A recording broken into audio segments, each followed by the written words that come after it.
semuanya anak-anak. Semoga semuanya dalam kondisi baik ya. Nah anak-anak, pada pertemuan kita pada hari ini, Ibu akan membahas tentang makna dan arti kebangkitan nasional 1908 dalam perjuangan kemerdekaan. Sistem yang Ibu pakai adalah Ibu menggunakan PPT interaktif yang nantinya bisa kalian akses itu di gadget ataupun laptop kalian sendiri juga.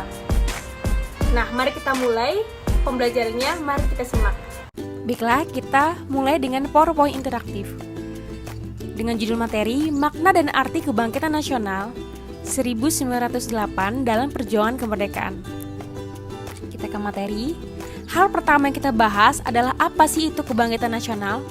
Jadi, kebangkitan nasional itu adalah masa di mana bangkitnya rasa dan semangat persatuan, kesatuan, dan nasionalisme, serta kesadaran untuk memperjuangkan kemerdekaan Republik Indonesia, yang sebelumnya itu tidak pernah muncul selama masa penjajahan Belanda dan Jepang.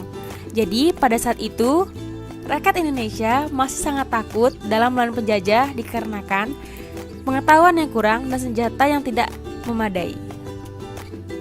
Selanjutnya, itu makna kebangkitan nasional dalam perjuangan kemerdekaan.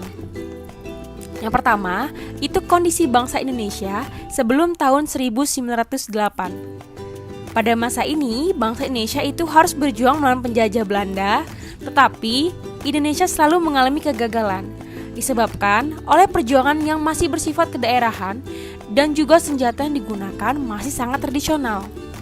Yang kedua, itu perintis kebangkitan nasional dalam perjuangan kemerdekaan Indonesia. Pada masa ini, mulai menimbulkan rasa kesadaran nasional, yaitu kebangkitan nasional ditandai dengan mulai berdirinya Budi Utomo dan juga adanya Ikrar Sumpah Pemuda. Masa ini merupakan salah satu dampak politik etis yang mulai diperjuangkan sejak masa multituli dan juga menggunakan strategi perjuangan yang baru. Yang terakhir itu mewujudkan persatuan dan kebanggaan sebagai wujud dari nilai kebangkitan nasional. Pertama itu mewujudkan persatuan Indonesia. Karena kita sebuah negara akan menjadi kokoh apabila masyarakatnya itu memiliki semangat persatuan kesatuan. Jadi itu adalah kunci dari keberhasilan. Selanjutnya itu bangga sebagai bangsa Indonesia. Bangga itu seperti kita sebagai bangsa Indonesia itu hidup dalam berbagai suku dan kita harus saling menghormati. Seperti yang contoh kita sering mempelajarinya di kehidupan sehari-hari, itu adalah kita menggunakan bahasa Indonesia yang baik dan benar. Baiklah, selanjutnya itu arti penting kebangkitan nasional dalam perjuangan kemerdekaan. Yang pertama, itu kebangkitan nasional membangkitkan semangat kemerdekaan untuk para pejuang memperjuangkan kemerdekaan sampai berhasil.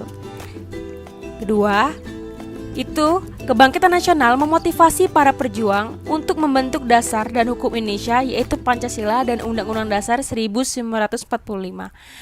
Yang terakhir, kebangkitan nasional mempersatukan Indonesia menjadi negara yang bercita-cita bersatu, adil dan makmur. Organisasi yang berdiri setelah organisasi Budi Utomo, yaitu Muhammadiyah, Unispartis, Taman Siswa, Gerakan Pemuda, dan terakhir adalah Partai Nasional Indonesia. Nah, selanjutnya adalah peran tokoh kebangkitan nasional dalam perjuangan kemerdekaan. Yang pertama, itu ada Dr. Wahidin, yaitu pencetus ide lahirnya Budi Utomo 1908 dan pelopor pergerakan Indonesia. Yang kedua, itu Dr. Sutomo berkontribusi untuk mendirikan Budi Utomo. Yang ketiga, ada Dr. Cipto Mangunkusumo. Dia adalah pendiri organisasi Unispartis dan juga perannya dia sering mengutarakan pendapat dan kritik tentang Belanda. Yang keempat, itu Ki Hajar Dewantara. Perannya itu pada saat itu adalah dia pendiri dari Taman Siswa dan juga dia berharap masyarakat Indonesia itu mendapat kesempatan belajar yang layak untuk kedepannya. Nah, yang terakhir itulah Dewes Dekker.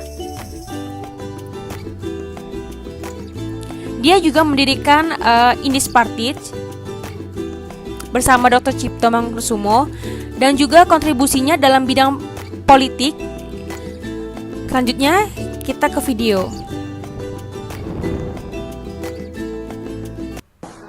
Budi Utomo didirikan oleh Dr. Sutomo dan para mahasiswa Stovia pada tanggal 20 Mei 1908.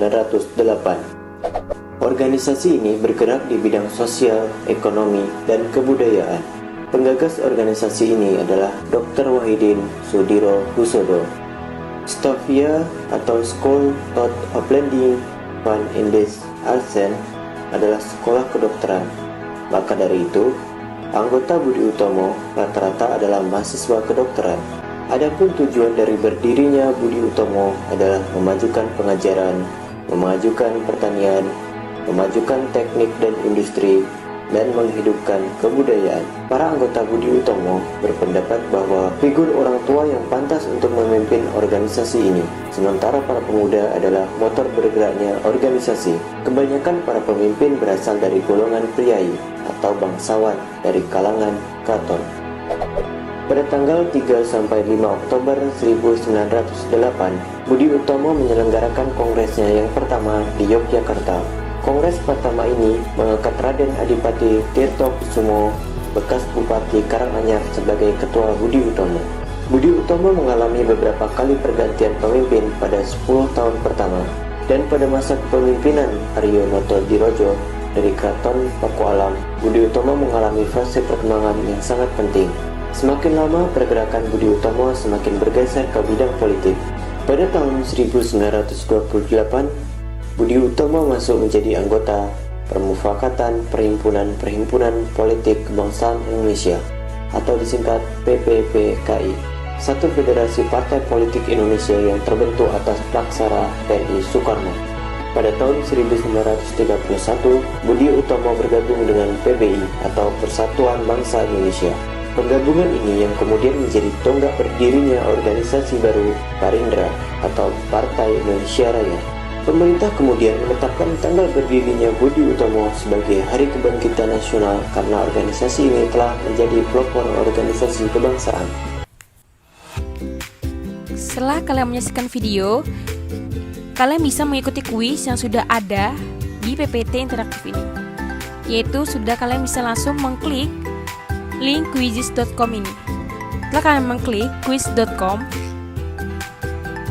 nah setelah ibu menjelaskan materi dan juga menayangkan sebuah video dan menyuruh kalian mengerjakan kuis yang sudah tertera di sana. Setelah ini, ibu akan memberikan kalian tugas. Alhamdulillah, usai sudah materi yang ibu sampaikan hari ini, dan tugas kalian itu adalah merangkum materi kita pada hari ini dan mengirimkannya ke email ibu menggunakan format PDF. Baiklah anak-anak, ibu akhiri pembelajaran kita pada hari ini. Semoga kalian dapat memahaminya dengan baik dan dapat bermanfaat untuk kita semua. Wassalamualaikum warahmatullahi wabarakatuh.